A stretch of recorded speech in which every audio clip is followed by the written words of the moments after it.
रात के 2-3 बजे ईरान ने इसराइल पर 200 ड्रोन्स के साथ हमला किया है। और ये हमला कोई मामूली हमला नहीं था। इसमें जो इसराइल कहते हैं ना, इसराइल का एक आयरन डोम सिस्टम है, ठीक है जी, वो कोई भी मिसाइल आएगा उसको हवा में मतलब खत्म कर देगा, नीचे जमीन तक नहीं आने देगा। बहुत से ऐसे मिसाइल थे जो कि आके जमीन पे गिरे, लोगों के घरों के ऊपर गिरे, और इस टाइम अफरा तफरी मची हुई है। अब आप ये स्क्रीन पे मैप देखिएगा, ये देखिए, ये ईरान है, इराक, जॉर्डन, और ये इसके बॉर्डर लग रहा है इसराइल के साथ, ठीक है जी। अब मसला पता क्या बना है जी, ईरान ने किए जी वहां से ड्रोन मिसाइल अटैक, ठीक है, हिजबुल्ला के जरिए, ठीक है। हिजबुल्ला एक तंजीम है जिसको ईरान सपोर्ट करता है, ओके। अब जी, अब लेटेस्ट न्यूज ये सुनने में आ रही है, जो टांग अड़ाई है इस अच्छे भले खेल में, अब जो ईरान और इसराइल की जो जंग लग गई हुई है, ठीक है, इस पे जो इसराइल को है वो एक किस्म की कह लें कि आप तारीखी मार पड़ी है। इसका आयरन डोम सिस्टम फेल होकर रह गया पूरा, और बहुत सुना जाता था कि जी इसराइल का आयरन डोम सिस्टम है, ये कभी फेल नहीं हो सकता, ठीक है। बहुत सारे मिसाइल जमीन के ऊपर गिरे। अब इस पूरे मामले में बीच में टांग अड़ाने वाले कौन? अभी लेटेस्ट न्यूज आई है, आधा घंटा पहले की न्यूज है कि जी जॉर्डन और मिस्र, इन दोनों ने इस अच्छे भले खेल के अंदर टांग अड़ा दी है। मुझे बड़ा गुस्सा चढ़ रहा है किस्म का फजूल में, यार क्या अभी तो शुरू हुआ था मामला, ठीक है।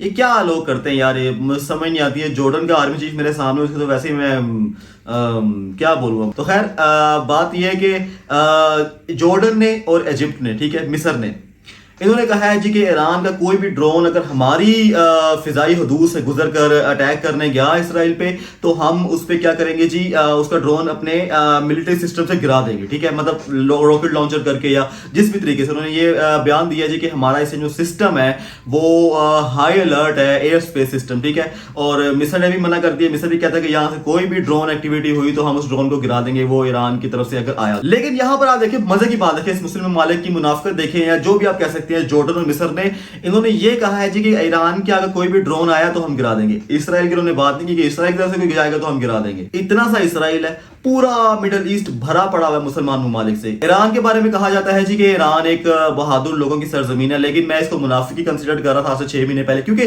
देखो यार, अगर इतना इनको होता, अब देखो एम्बेसी पे हमला हुआ ईरान की, ठीक है, एम्बेसी पे हमला हुआ तो इनकी हैरत जागी कि यार इन्होंने हमारे कंट्री पे हमला किया, जवाबी कार्रवाई की है, ठीक है। जब इन्होंने गजा को हमास के पीछे खड़े हुए थे कि यार आप लोग करो जो, आज से 6-7 महीने पहले, तो तब अगर ये लोग ये काम अब तब करते थे ना उस टाइम पे, तो अब ये नौबत ना पड़ती जो इतने लोग 40,000 या 45,000 लोग शहीद हो गए, 2 लाख लोग बेघर हो गए हैं, कितने यतीम, कितनी बेवाएं हो गई, कितने लोग माजूर हो गए हैं। अब जब अपनी कंट्री में बात आई तो ईरान ने जी हमला कर दिया, और इस टाइम बहुत बड़ी बड़ी ताकतें like Pakistan, India, Russia, China, ये सब लोग हरकत में आ गए। और मुझे जो लग रहा है ये अब एक तीसरी आलमी जंग का आगाज शुरू हो चुका है, ठीक है। क्योंकि आप एक बात, मेरी एक सिंपल सी बात आप देखिएगा कि जब हमास ने आज से 7 महीने पहले इसराइल के शहर पे हमला किया, कोई इतनी कैजुअलिटीज नहीं आई थी, ठीक है, कोई इतने लोग नहीं मरे, कोई इतना कोई खास नहीं किया था।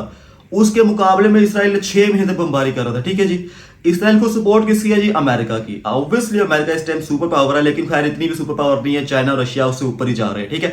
अब इसको सपोर्ट है अमेरिका की। अमेरिका तो आराम से नहीं बैठेगा, इतनी देर से एक बच्चे नजायज औलाद को पाला हुआ है 75 सालों से, ठीक है, 76 सालों से, तो अब वो आराम से थोड़ी बैठेगा कि नजायज औलाद के ऊपर हमला हो रहा है वो आराम से बैठा रहेगा। नो, आप खुद ही से अंदाजा लगाइएगा कि अमेरिका भी मूवमेंट में आएगा, ठीक है जी। और अब इसके जवाबी कार्रवाई में अमरीकी जहाज आएंगे, अमरीकी बहरी बेड़े आएंगे, या इसराइल से खुद जवाबी कार्रवाई होगी एयरक्राफ्ट के जरिए, जो भी होगा, ठीक है। अब ये सिर्फ गजा की और इसराइल की जंग नहीं रहेगी, या ईरान की और इसराइल की जंग नहीं रहेगी, अब ये पूरे मिडिल ईस्ट में फैलेगी।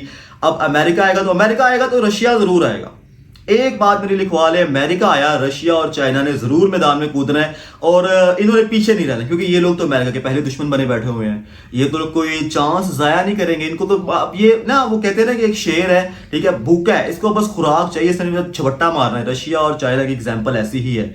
ये लोग यूएस को सुपर पावर से हटाना चाहते हैं। इस टाइम यूएस कहता है मैं सुपर पावर हूं, ये लोग यूएसए को सुपर पावर से गिराना चाहते हैं। इनको बस मौका चाहिए, चाहते हैं हमारे ऊपर नाम ना आए कि हमने जंग स्टार्ट की है, ठीक है। बस एक बार यूएसए मैदान में कूदे तो सही, बस इन दोनों ने उसको पड़ जाना है, दोनों में से, ठीक है। उसके बाद डिसाइड होगा चाइना बनेगा या रशिया बनेगा सुपर पावर पूरे वर्ल्ड की, ओके। ये लोग अब सिर्फ एक कह लेंगे चांस ढूंढ रहे हैं। उसकी तरफ दूसरी तरफ देखी जाएगी पाकिस्तान और इंडिया। इनमें भी आजकल बहुत बड़ी गुत्थम गुत्था हुई पड़ी हुई है। किसी टाइम भी इंडिया पाकिस्तान से भी कोई मिसाइल चल जाना है, जंग शुरू हो जानी है। मिडल ईस्ट समझ लिया पूरा आ चुका है जंग के अंदर। अब इनकी खैर नहीं है, ये इजिप्ट वाले जॉर्डन वाले जितनी मर्जी रेस्ट्रिक्शन लगा लें कि ईरान को स्ट्राइक एयर ड्रोन हमारे ऊपर से नहीं गुजरेगा, ये नहीं होगा, वो नहीं होगा, लेकिन अब ये जंग स्टार्ट हो चुकी है। इसराइल आराम से थोड़ी बैठेगा। उसके आप लोगों ने शहरों पे हमला किया। उमुल फहम शहर है, ये देखिए आप मैप पर देख रहे हैं, ये उमुल फहम शहर है इसराइल का, ठीक है। यहां पर ईरान ने ड्रोन किया है। अब देखते जाइए कि ईरान और इसराइल की तो जंग जारी थी, इसके साथ अब कौन सी कंट्रीज मैदान में कूदती हैं, तो आपको जरूर अपडेट करता रहूंगा। तब तक के लिए मेरे साथ रहिए, चैनल को सब्सक्राइब और शेयर करना ना भूलेगा। अल्लाह हाफिज।